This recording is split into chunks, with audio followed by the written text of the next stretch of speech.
Rachel Lompré a réalisé son rêve l'automne dernier.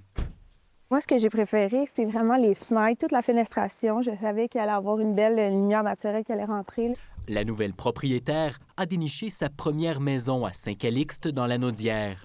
J'étais vraiment fébrile, j'étais vraiment contente. Un bonheur après 8 mois de recherche ponctués d'un constat brutal. Il n'y en avait pas une maison qui était avec garantie légale. C'est mon courtier qui me disait, tu sais, moi, je te déconseille de faire ça parce que tu vas être moins protégé dans les années. Mais son budget est limité. Après une quinzaine de maisons étudiées, elle doit se rendre à l'évidence. Donc, j'ai comme un peu abandonné l'idée d'avoir une maison pour pas trop cher avec garantie légale parce qu'il n'y en avait pas. Rachel est loin d'être seule.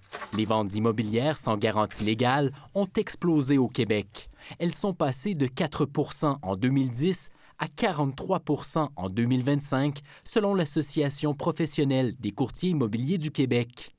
On peut voir une augmentation significative à partir du moment où on a vu le marché prendre son envol. Beaucoup de gens ont laissé tomber des conditions hyper importantes comme l'inspection.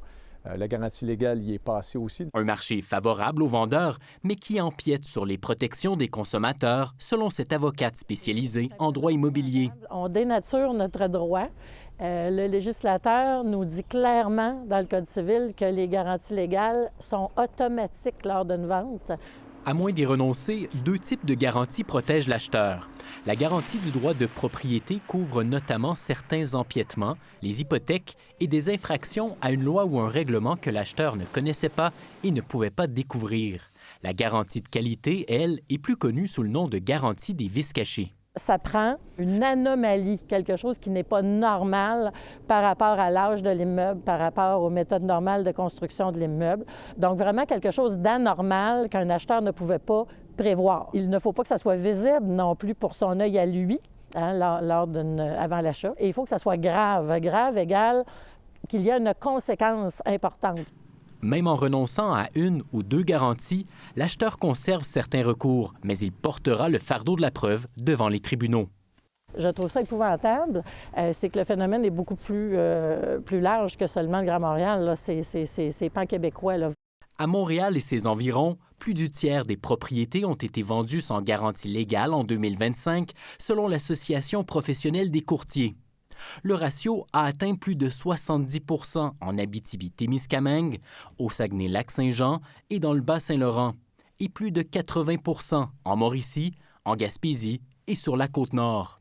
Bien, je dirais qu'une grande proportion de mes clients sont des gens de 65 à 90 ans et la majorité me parle de la garantie légale en disant « J'aimerais que l'acheteur n'appelle jamais mes enfants, mes petits-enfants si jamais il découvrait un problème. » J'ai augmenté le panneau de 100 ampères à 200 ampères. Mis à part l'électricité et le réservoir d'eau chaude, Rachel n'a pas connu de problème majeur jusqu'à présent.